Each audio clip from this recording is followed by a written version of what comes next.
Laptop Retrospective. In color. Starring Laptop Retrospective.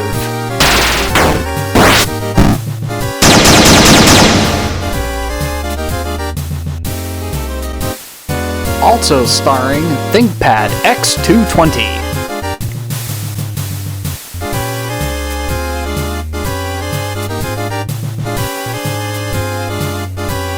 Tonight's special guest star, the Motion F5.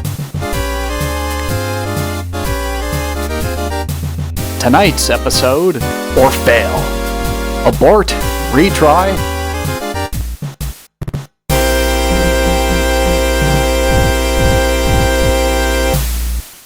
The name's Laptop Retrospective, and I had another job ahead of me. The chief sent me this really strange looking Fisher-Price thing. Turns out it was actually a pretty decent computer on the inside. Its file was thin at best. It was called the F5m, made by Motion, by Xplore, by somebody else. Specs were promising. i5 processor. And it looks pretty good. 5th gen in fact. U-series. M.2 SATA drive. There was a lot to like. The question was, however, did it still stack up by today's standards? The only way to find out was to get my hands dirty. So I grabbed a bar of soap and I dove right in. My first impressions of the device were that it looked like it belonged in a children's toy store. However, it was way too well built for that. There's no way that you would buy another one in 6 months. It had auto rotation functions. It was very sensitive. Its touchscreen was responsive.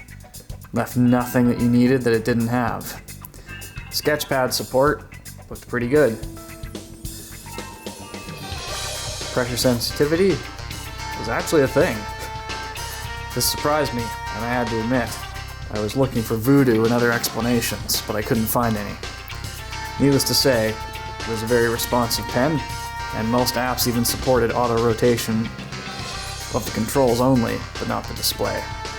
This was curious, but still, a step in the right direction.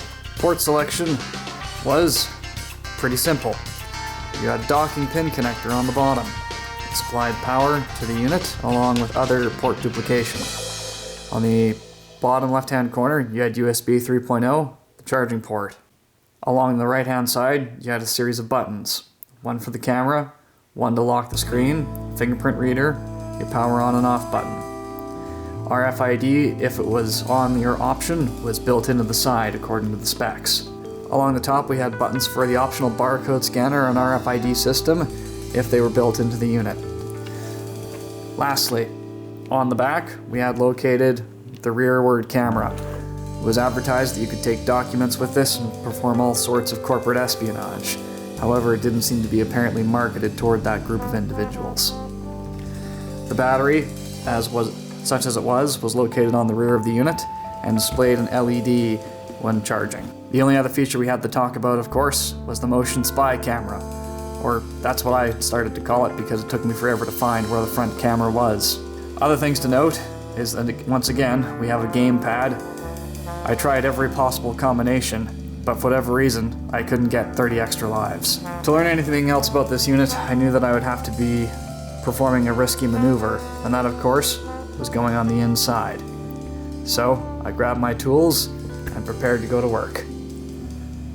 I knew getting into this one, I was going to have my work cut out for me. Other things I had to note, of course, was that before I arrived, it would appear that some damage had been done to the chassis. Strangely enough, the display seemed to be mostly intact, but I wasn't surprised. The spec sheet said Gorilla Glass 1 was used in this display. The first step, of course, was flipping the unit over and removing the power.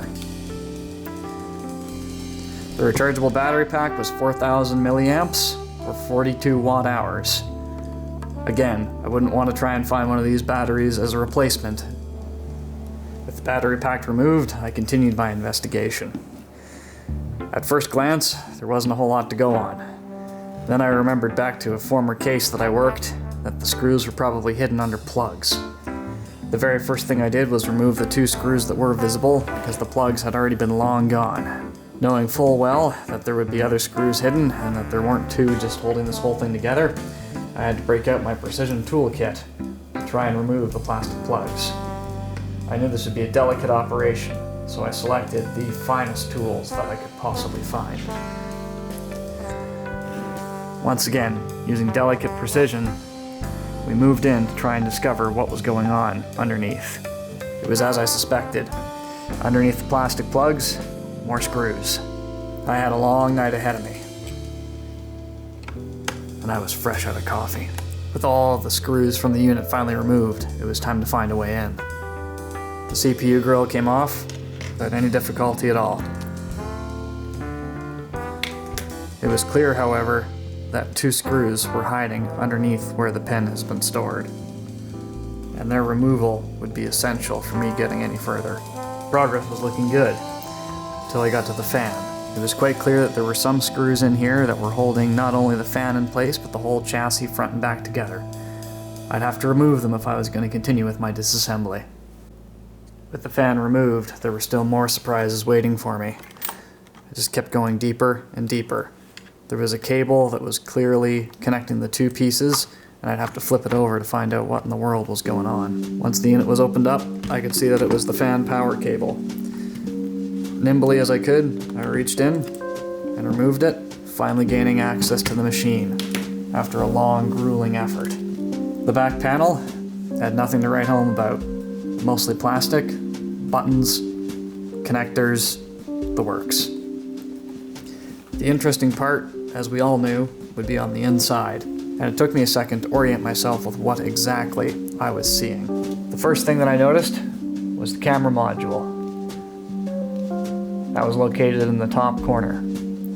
It seemed like it was in alright shape, nothing too amazing. It had a large space that would normally hold the battery. On the back, we could clearly access the digitizer unit and get part information if we needed to. Moving further down, this is where things got interesting. We had our hard disk. We had our Wi-Fi card. And interestingly enough, we had a small capacity 3.7 watt hour rechargeable battery. This is probably the battery that was responsible for the hot swapping battery feature. Granted, you wouldn't want to run the device off of this, not for very long. However, it would provide you enough time to swap batteries if you were out in the field. An interesting feature, but certainly not a power bridge. Moving along, everything else seemed to be covered with little shields, keeping everything nice and tidy. It was clear that if I wanted to see what else was going on in this unit, I would need to remove these. So, in a pile of screws already, I continued my work. The first shield that came off was protecting the dock connector and a series of other chips. Examining the other shield proved to be even more difficult. Several screws were holding this in place, not to mention the ones for the chassis. It was quite clear that space was at a premium, and they were doing everything that they possibly could to make best use of it. After much exploration, it was actually discovered that there was a screw for the shield holding the hard drive in place. Just when I thought it was possible to remove the shield, it turns out that there was another card blocking my path. This time, it was the Wi-Fi card. I realized in hindsight that I had mistaken a modem card, or what I presumed to be a modem card, to originally be the Wi-Fi card. So it looks like whatever is under here was very, very much protected. So I continued my work. With that card finally out, the shield had one more screw holding it in place, revealing the one stick of RAM. It was quite clearly going in my report that if you wanted to upgrade the RAM in this thing, throw it out and buy another one. What a pain. However, we can at least say that it was very well protected. No space was wasted anywhere on the board, and it was certainly space efficient, but not necessarily what we would call user serviceable in the field. You weren't replacing parts in this in a hurry like you would a ThinkPad. But then again, different market, different situation. Once I had the entire thing apart, I had to label all the parts for my report. Each one had to be carefully documented and labeled. Once that was done, I began the grueling task of reassembling the entire machine. When I finally had the unit reassembled, it was time to finish finalizing my report. One thing was pretty clear. It was tough, it was fast, and the screen was actually pretty good. Rotation worked, cameras worked, pretty much everything that was built into this thing still worked, and it was still quite quick. So, even though it has seen better days and it has been banged up, will it join the General Dynamics in the Statesville prison? Maybe one day, but it won't be today.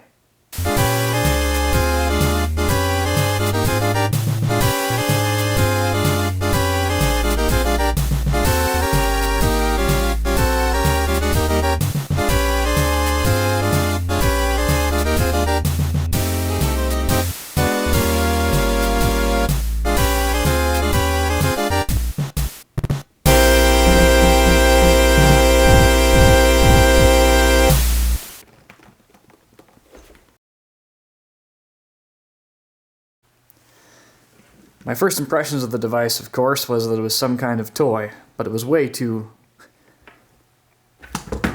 I can't talk. I cannot talk today.